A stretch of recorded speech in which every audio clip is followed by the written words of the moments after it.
Frank Razan Pereira. The Supreme Court on Friday ruled that the centre cannot deprive NGOs of their right to receive foreign money by declaring them as political organisations if they use legitimate means of dissent to support public causes. Section 5 of the Foreign Contribution Regulation Act of 2010 gives the Union government unchecked and unbridled powers to declare an organisation as being one of political nature and denied access to funds from sources abroad. The apex court observed it is clear from the provision itself that bands, hartals, rasta rokos, etc. are treated as common methods of political action. Any organisation that supports the cause of a group of citizens agitating for their rights without a political goal or objective cannot be penalised by being declared an organisation of political nature, the court observed.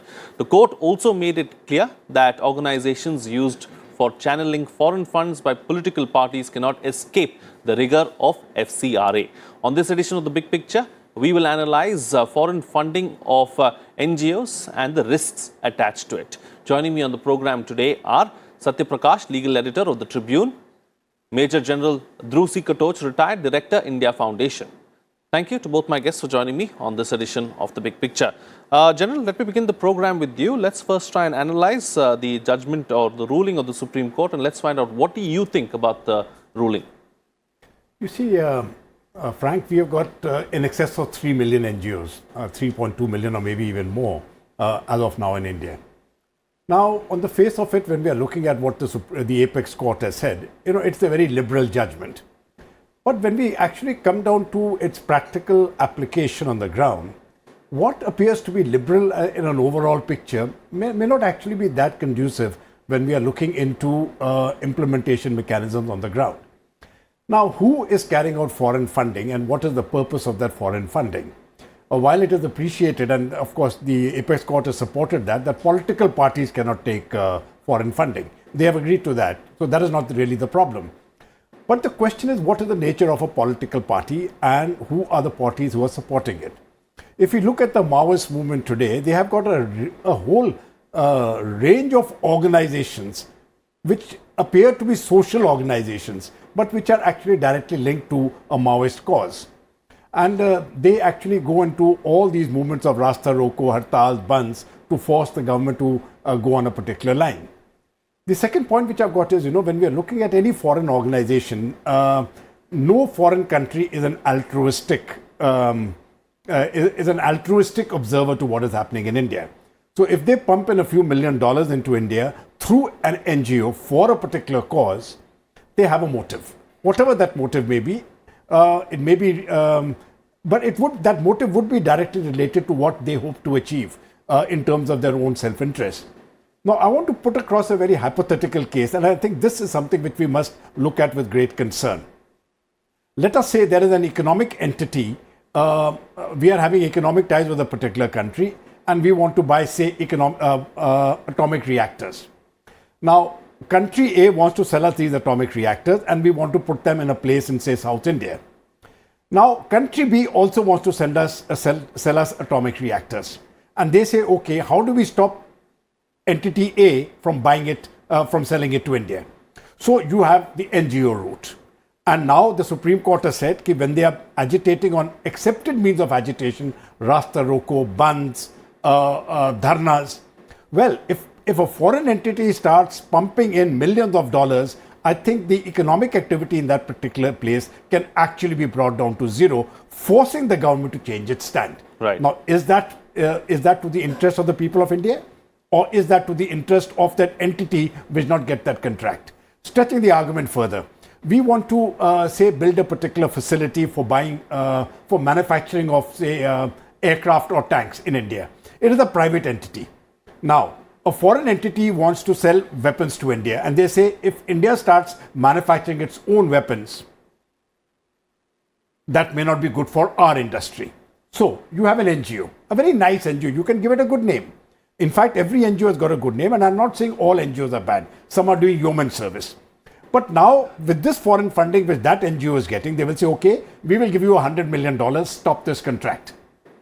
Now, what happens? So, everything doesn't need to be related to politics. I can understand the apex court's submission to say that, okay, as far as politics, everything is not political. They could be having very good reasons for carrying out the dharna. But my point is those very good reasons could be economic. Right. They could be they could be anything. They could be social. They could be strategic. Then what do we do? Right. If they say that okay, we don't want India to develop its nuclear facilities, then what do we do? Sure. That means we are actually encouraging foreign powers to stop our own strategic independence by permitting action of this nature. Right. And every bit of that action will be carried out as per law. That means they won't get violent. They will simply block the roads. They will say, okay, no trains will move, no road transport will move, nothing will move till such time as our demands are met. And I think that is working against the interests of the country. And I think the government must take a call to take up this case with a higher bench, right, and to see that that a more relevant ruling comes in. At least I personally am very concerned about this particular ruling. Let's get the legal perspective now, really, as far as this particular issue is concerned. But first, Satya Prakash, what is the history of the issue? Because it's not something that it has happened over the last 2 days. It's something that has been going on for some time now. Well, it starts with 1976 Act. 1976 Act, there were too many loopholes. So the government decided to change it. So accordingly, in 2010, a new bill was introduced. The bill was passed. Section 5, which you have mentioned, that gives discretion to the government to block funding of NGOs if their activity is overtly of political nature.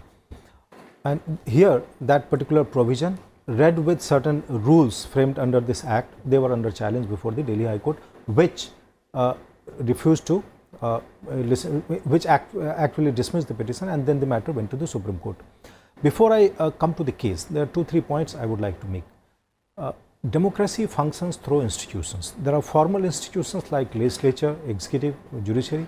There are institutions which are not directly mentioned under the constitution, but they are very relevant. One of them is media, and then the civil society. So all these institutions go on to make this democracy function, and this is how we are thriving democracy. Second, how much freedom can be given and what should be the entire framework. This framework is provided for under the FCRA Act. The provision which was under challenge, it was challenged because of the fact that the government felt that the money being received is being used for political activities. There is no problem with that. Earlier also, under the old Act, there were allegations that in a particular state, foreign fund was used during the elections, and that was in the 80s and 90s also similar allegations came. There was a case pending in the Supreme Court in which the funding of NGOs, and it was contended that lots of NGOs, they are not declaring their audited accounts before the relevant authorities, and CBI conducted an investigation, and thousands of NGOs, they were indicted for not filing their audited account as required under the law. But so far as this case is concerned, the Supreme Court has sought to draw a distinction between overtly political activity and normal activity of an NGO, which may be working in the field of human rights, working in the field of education or similar such activities. The court, what it did was, it has sought to draw a distinction between these two types of activities, and it has sought to draw a sort of strike a balance between the two, and then it did not strike down the law or the rules. They have in fact saved the rules with the caveat that unless and until the activity of the NGO concerned is not actively of political nature or extremely political nature, you cannot debar that NGO from receiving funds. Second, and then the government has to produce concrete material to prove that. These are the conditions that the Supreme Court has laid. There are 2-3 other points. While this is about all political, the government's power to declare some organization of an organization of political nature, the fact is that today political parties can receive funds from abroad. That's the irony. After the changes in the, I suppose 2 or 3 years ago, there were some changes introduced via Finance Act, and then the NGOs and whatever they have received since 1976, that cannot be looked into. One. Second is the funding of the political parties through electoral bond. Though electoral bond is a welcome step. Why? Because white money is getting into the electoral system. But at the same time, it remains opaque. Nobody can know. So that should be opened up. Transparency should be there to enhance the degree of democracy in India. This case is now we are living in a completely different kind of environment. I am saying why just political NGOs of political nature. I am saying there is 26% FDI in print media. Media is quite influential. There is 26% FDI in digital media, 49% FDI in television news media. I am saying now the entire situation has changed. There was a resolution of September 13, 1955 adopted by Nehru cabinet, which completely barred any foreign equity or any foreign investment in media, thoroughly 100% banned. But still, but thereafter it has been diluted. Now there are demands that in print media also it should be extended to 49%. So we are living in a completely different era. Yes, there should be monitoring of NGOs. Yes, there should be, if their activities are contrary to what their declared memorandum of association says, they should be banned and there should be action. But there cannot be a blanket ban on receiving of foreign funds. The rules in this case, they did not describe everything in black and white. And there was some element of arbitrariness and it was a bit vague. So Supreme Court has given this clarity. They said unless the activities are overtly political nature, you cannot stop them from receiving funds, and that too you have to adduce concrete evidence. Okay, all right, taking the discussion forward now. General, what has been the general track record of foreign NGOs and also foreign funding to NGOs here in India? You see, I have seen NGOs working in the Northeast. I have seen, and we've also seen the activities of NGOs as far as in certain areas, states in South India is concerned.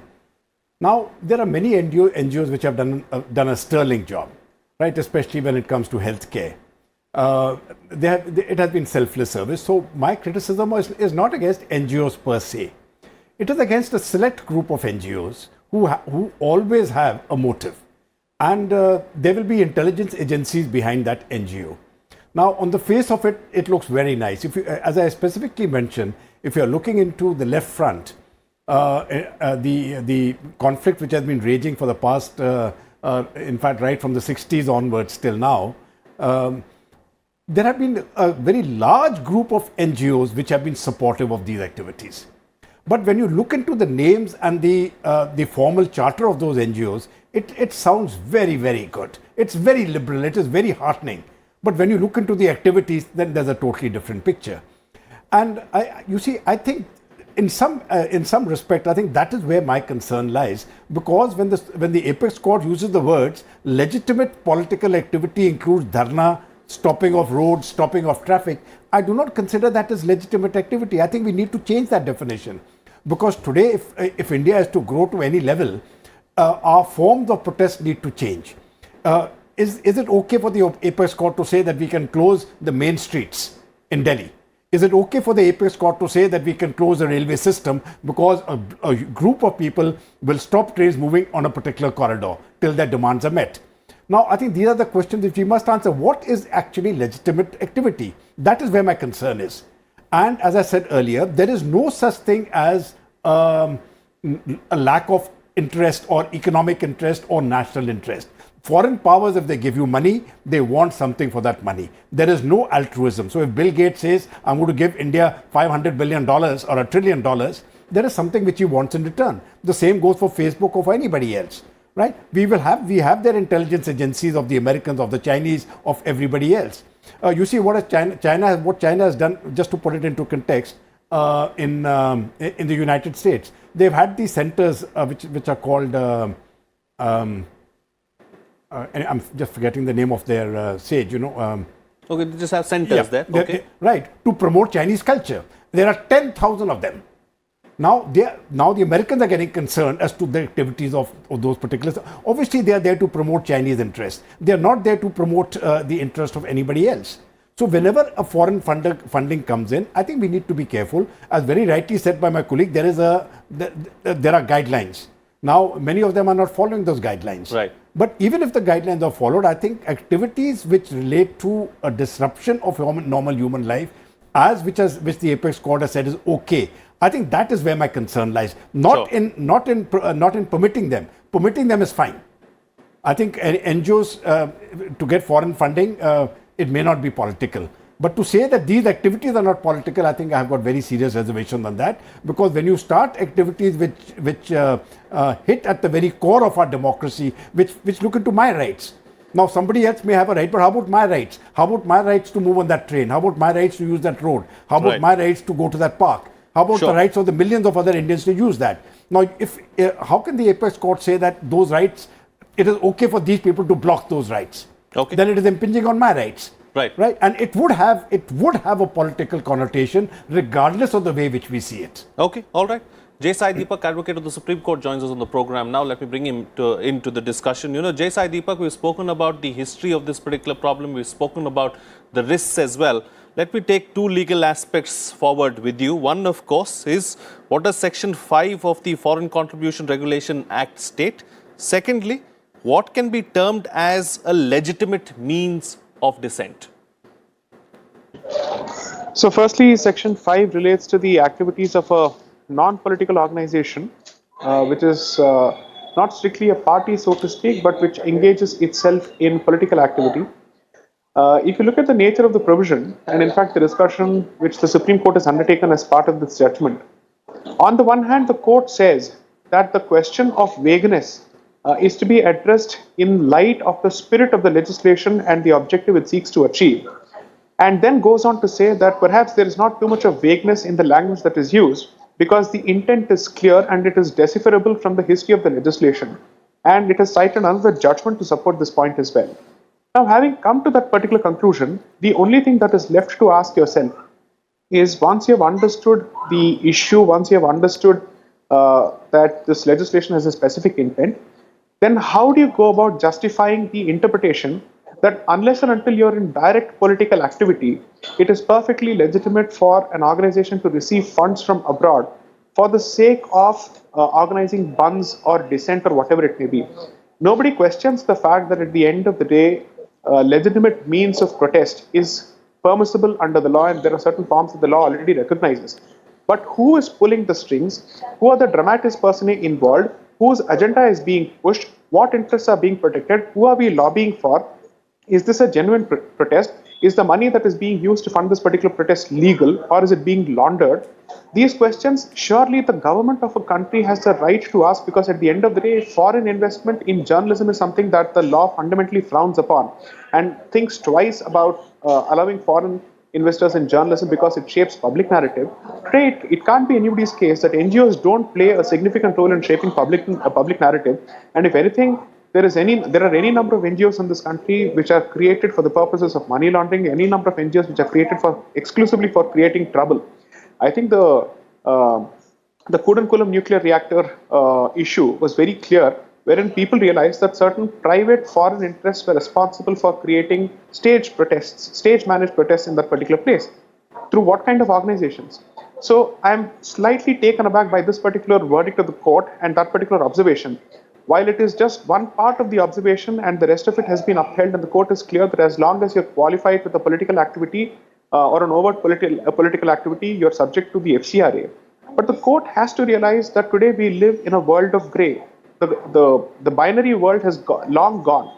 There is nothing that is clear cut. Therefore, I think that is an aspect that the court should have been alive to in the day and age that we live in.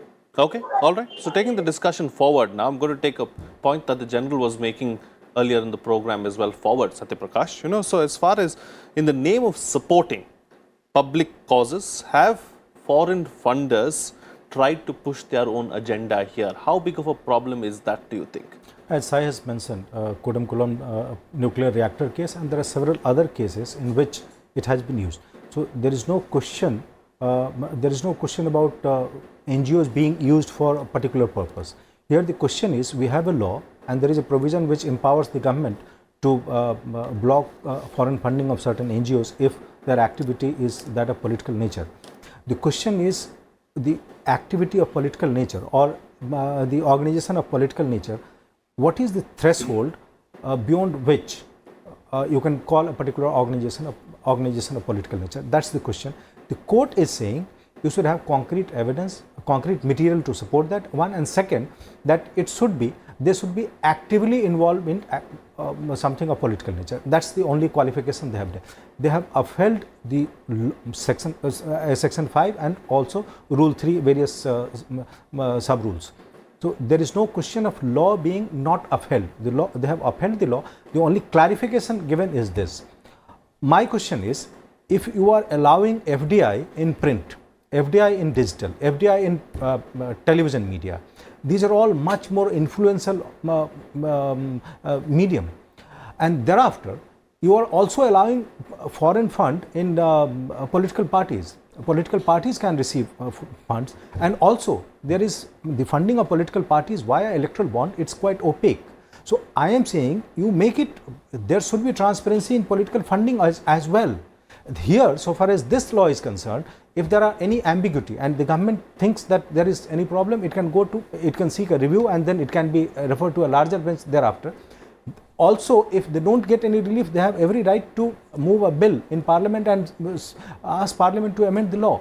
But my point is, this funding of NGOs is a question, but then funding of political parties also is a question, and there should be transparency in funding of political parties as well, because here the entire question is of political nature, activity of political nature.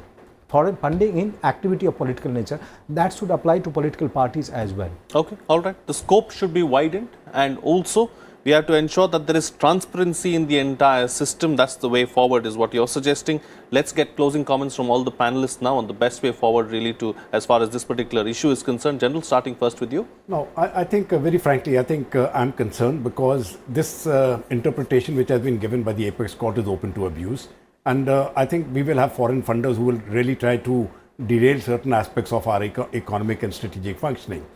As far as the media is concerned, I'm not so much concerned about foreign funding of the media for a very simple reason. Media is so diverse and all forms of opinion are there. So you may have, if one particular entity is funding the media to give a particular opinion, rest assured there will be another entity funding it to give an alternate opinion. So as far as the media is concerned, you will get, or an individual a citizen like me, a free citizen, I will get alternate opinions when I read 2 different newspapers or 20 papers. So that divide is already there, so I'm not really concerned about that. I am concerned about the ability of people to use their means of protest which have been cited by the Apex Court. And I think those means of protest, if money power is applied there, they can last out for very long periods of time, as the UPSI has so rightly said, on the nuclear power plant, and you can actually change the discourse. Now, I think that is hitting out at our strategic autonomy, and I think that is something which I think needs a rethought and a reconsideration. Okay, J-Sai Deepak, what's the best way forward? See, my concern is, in a year when somebody like George Soros has openly said that he's going to commit billions of dollars, specifically targeting countries like India, when a judgment such as this comes about, which loosens the controls on foreign funding of NGOs, it may end up actually inadvertently facilitating his designs, so to speak, or his intentions or objectives. I am very clear that it is not the nature of the organization that matters, but the nature of the activity that must be the center of attention, that must be the focal point. So whether you call yourself an NGO or you call yourself a political party, if you indulge in political activity or remotely a political activity, you must be subject to the transparency protocols under FCRA, which is the specific intention behind this legislation. So I don't believe that this judgment, even to the extent that it upholds the law but carves out this particular exception, so to speak, or creates an island, is a welcome judgment, because frankly, it could end up creating more trouble given the atmosphere that we are in, and with increasing reports coming about foreign funding of the CA protests or the anti-CA protests or anti-NRC protests. I am a bit disappointed and slightly shocked about the manner in which this judgment has been delivered, given the atmosphere we live in today. Okay, all right. J-Sai Deepak, thank you for joining us on the program and sharing your views. Busy schedule, busy day for you, joining us from a busy place as well. Much appreciated. All right, taking the discussion forward now. So, closing comments from you, Satya Prakash, on the best way forward. Well, I suspect the government will seek review of this judgment, one. Second, if the review is not in government's favor, the government can go ahead with some amendment, because this judgment they have, in their own understanding, judges have tried to strike a balance. But if the government thinks that it doesn't serve the purpose or it is not in tune with the objective of this 2010 FCRA Act, they can introduce an amendment and ask Parliament to amend it. Okay, all right. Thank you then to the both of you for joining me on the program and sharing your views and putting things into perspective for us. That's it on this edition of The Big Picture. See you again next time.